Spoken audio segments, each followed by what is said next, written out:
अस्सलाम वालेकुम स्टूडेंट्स। आज का जो हमारा टॉपिक है वो है इक्विपोटेंशियल लाइंस। इससे पहले आपने वेलोसिटी वोर्टिसिटी लाइंस पढ़ी हैं, स्ट्रीम लाइंस पढ़ी हैं, पाथ लाइंस पढ़ी हैं, स्ट्रीक लाइंस पढ़ी हैं। अब ये भी उन्हीं की तरह एक टाइप है इक्विपोटेंशियल लाइंस। अब ये लाइंस किस तरह की होती हैं? लाइन से आपको पता लगेगा ये लाइंस ही हैं। तो ऐसी लाइंस हैं जिनके अलोंग वेलोसिटी पोटेंशियल जो है वो चेंज नहीं होता, मतलब कि वेलोसिटी पोटेंशियल जो है वो कांस्टेंट रहता है। वेलोसिटी पोटेंशियल को हम फाई से डिनोट करते हैं, तो फाई जो है वो कांस्टेंट होता है। वेलोसिटी पोटेंशियल के बारे में आप पहले पढ़ चुके हैं। ये होता है कि स्पेस और टाइम का फंक्शन होता है, ठीक है, जो कि वो इक्वेशन को सेटिस्फाई कर रहा होता है कि v is equal to minus del phi, कि अगर फाई का आप नेगेटिव डेरिवेटिव लेते हैं तो वो आपको उसके रिस्पेक्टिव डायरेक्शन में वेलोसिटी कंपोनेंट्स देता है। Thus phi is equal to constant is an equation of the equipotential lines। ये equipotential lines की इक्वेशन है। नेक्स्ट है surface orthogonal to stream lines. और स्ट्रीम लाइंस के ऊपर सरफेस जो ऑर्थोगोनल होगी उसकी इक्वेशन हमने देखनी है। सबसे पहले जो स्ट्रीम लाइंस की डिफरेंशियल इक्वेशन होती है वो है dx by u is equal to dy by v is equal to dz by w। From theory of differential equation we know that the family of surfaces which are orthogonal to streamlines are given by। अब ऐसी surface जो कि इन streamlines के ऊपर orthogonal होगी उसकी equation क्या है? u dx plus v dy plus w dz is equal to 0। अब इसके ऑर्थोगोनल होने की एक कंडीशन है, वो ये कि ये इक्विपोटेंशियल लाइंस जो लाइंस की जो इक्वेशन है इसको सेटिस्फाई करना चाहिए। तो यहाँ पे c जो है वो कांस्टेंट है। Equation 3 represent a family of equipotential lines. ये इक्विपोटेंशियल लाइंस की फैमिली है, मतलब आप c की जगह पे 1 पुट करेंगे तो एक इक्विपोटेंशियल लाइन आएगी, c की जगह पे 2 पुट करें, 3 पुट करें तो डिफरेंट लाइंस आती जाएंगी। But the condition for the existence of 3, अब 3 के एग्जिस्ट करने की कंडीशन क्या है? अब 3 के एग्जिस्ट करने की कंडीशन क्या है कि इक्विपोटेंशियल लाइंस कब एग्जिस्ट करेंगी? जब वो इस कंडीशन को सेटिस्फाई करेंगी। अगर आप देखें तो ये रिलेशन बन रहा है v dot del cross v। ये वाला इसका रिलेशन बन रहा है, ये ट्रिपल प्रोडक्ट जो है ये इक्वल टू, अगर 0 आता है तो इसका मतलब जो वेलोसिटी पोटेंशियल इक्विपोटेंशियल लाइंस जो है वो एग्जिस्ट करेंगी। अगर ये इस कंडीशन को सेटिस्फाई करे तो आपके पास इक्विपोटेंशियल लाइंस आएंगी, ठीक है। If the velocity potential phi exist then, अगर वेलोसिटी पोटेंशियल एग्जिस्ट कर रहा हो तो, अब आपने देखा था अगर वेलोसिटी पोटेंशियल एग्जिस्ट करता है तो वो इस इक्वेशन को सेटिस्फाई करता है। v is equal to minus del phi, ये वेलोसिटी पोटेंशियल का एक रिलेशन है, ठीक है। तो यहाँ पे अगर हम यहाँ पे डेल्टा की वैल्यूज पुट करते हैं, partial by partial x i plus partial by partial y j plus partial by partial z k, और इस साइड पे अगर आप v की वैल्यूज पुट करें u i plus v j plus z k या w के, तो इनको कंपेयर करने से आपके पास ये रिलेशन आते हैं कि u is equal to partial phi by partial x, v is equal to minus partial phi by partial y and w is equal to minus partial phi by partial z। ये relations आए हैं। ये वाली values जो है वो u v w की जगह पे अगर आप पुट करें तो ये आंसर आ जाता है, ठीक है। अब देखिए ये इक्वेशन सेटिस्फाई हो रही है। इस फाई को पुट करने से हमने कंडीशन ली थी कि इफ एग्जिस्ट करता है, अगर इफ लास्ट पोटेंशियल एग्जिस्ट है, अगर वो एग्जिस्ट कर रहा है तो तब देख रहे हैं कि क्या ये सेटिस्फाई हो रही है। अगर ये सेटिस्फाई हो रही है तो इसका मतलब वो लास्ट में एग्जिस्ट कर रहा था। तो यहाँ पे हमने w u और v की जगह पे उसकी ये वैल्यूज पुट कर दी है फाई की फॉर्म में। वो पुट करने के बाद यहाँ पे ये सारी टर्म एक जैसी हो गई हैं, ये कैंसिल हो जाएंगी। ये सारी टर्म जो है वो एक जैसी होके कैंसिल होगी, तो 0 इक्वल टू 0 मतलब इक्वेशन सेटिस्फाई हो गई है। Hence the surface equipotential lines exist which cut the stream lines orthogonally। मतलब ये जो equipotential lines exist कर रही हैं ये stream lines को कट करती हैं orthogonally, perpendicularly कट करती हैं उनको। नेक्स्ट इरोटेशनल और पोटेंशियल फ्लो। पोटेंशियल फ्लो जो होता है, तो पोटेंशियल फ्लो की जो बेसिक हम डेफिनेशन करते हैं, फ्लो ऑफ आइडियल फ्लूइड।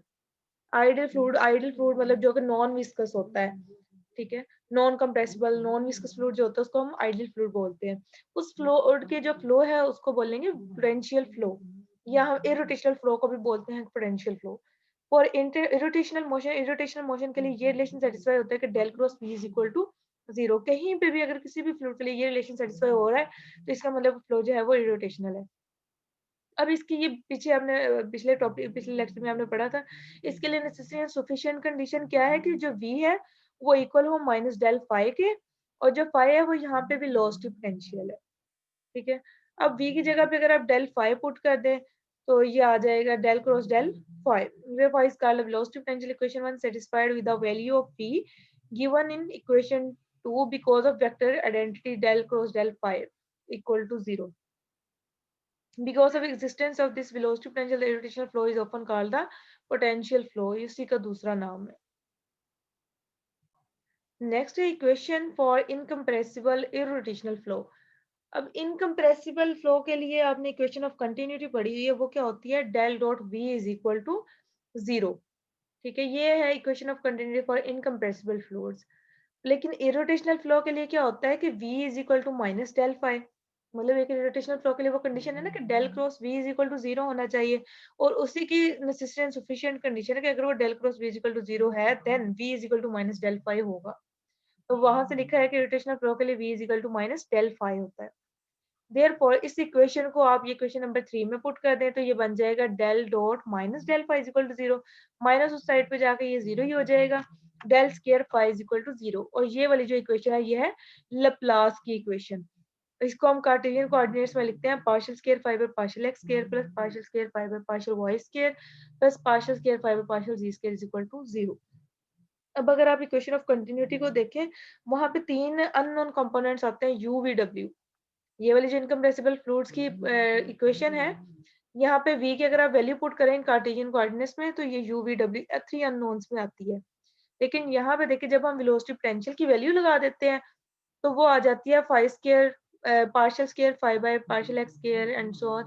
और यहाँ पे ये सारी इक्वेशन जो है वो सिंगल वेरिएबल में आ रही है, मतलब इसमें जो अननोन आ रहा है वो एक है और वो है फाई। तो इस इक्वेशन को सॉल्व करना तीन अननोन वाली इक्वेशन को सॉल्व करने से ज्यादा इजी है, ठीक है। और ये वेलोसिटी पोटेंशियल जो है वो यूज कहाँ पे होता है, ये नेक्स्ट इसका यूज लिखा हुआ है।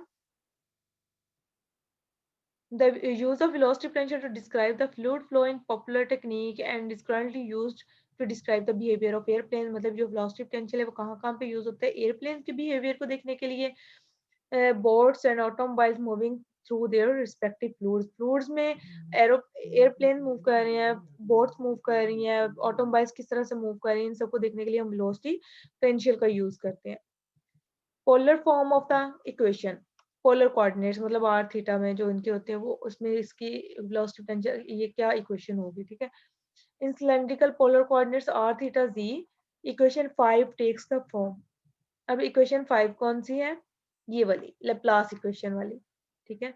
तो ये लेप्लास इक्वेशन या ये कह लें कि इक्वेशन ऑफ स्ट्रीम लाइन, वो इक्वेशन ऑफ इरोटेशनल फ्लो, ये पोलर कोऑर्डिनेट्स में क्या बन जाएगी, ये आपके पास बेसिकली डेल स्क्वायर फाई है ना, लेप्लास इक्वेशन जो है वो डेल स्क्वायर फाई है। तो यहाँ पे डेल की वैल्यू लगाई, डेल स्क्वायर की वैल्यू लगाई है 1 over r partial by partial r, r partial by r plus 1 over r square partial square by partial theta का स्क्वायर, ये सारी जो है वो डेल स्क्वायर की इन पोलर कोऑर्डिनेट्स में वैल्यू है वो लगाई है और साथ में 5 को मल्टीप्लाई कर दिया है। नेक्स्ट इन्होंने स्फेरिकल कोऑर्डिनेट्स में फाइंड किया, तो डेल्टा की वैल्यू आप स्फेरिकल कोऑर्डिनेट्स में देख लें क्या आती है, वो वैल्यू यहाँ पे पुट किया तो ये आपके पास आ गया स्फेरिकल कोऑर्डिनेट्स में। और यहाँ पे ये जो 5 स्टार है ये पोटेंशियल नहीं है बल्कि ये स्फेरिकल कोऑर्डिनेट है, और तीन कोऑर्डिनेट्स होते हैं ना आर थीटा फाई, तो इसलिए यहाँ पे इन्होंने वेलोसिटी पोटेंशियल को डिनोट कर दिया 5 स्टार के साथ ताकि इनमें डिफरेंस रहे। Next example, I show that phi is a possible velocity potential for a three-dimensional incompressible irrotational flow field। तो अब हमने देखना है कि क्या ये वेलोसिटी पोटेंशियल है, तो इसके लिए जस्ट आप ये चेक करोगे कि ये लेप्लास इक्वेशन को सेटिस्फाई कर रहा है। अगर तो लेप्लास इक्वेशन को सेटिस्फाई करता है तो इसका मतलब ये पोटेंशियल वेलोसिटी पोटेंशियल है किसी फ्लूइड के लिए, ठीक है।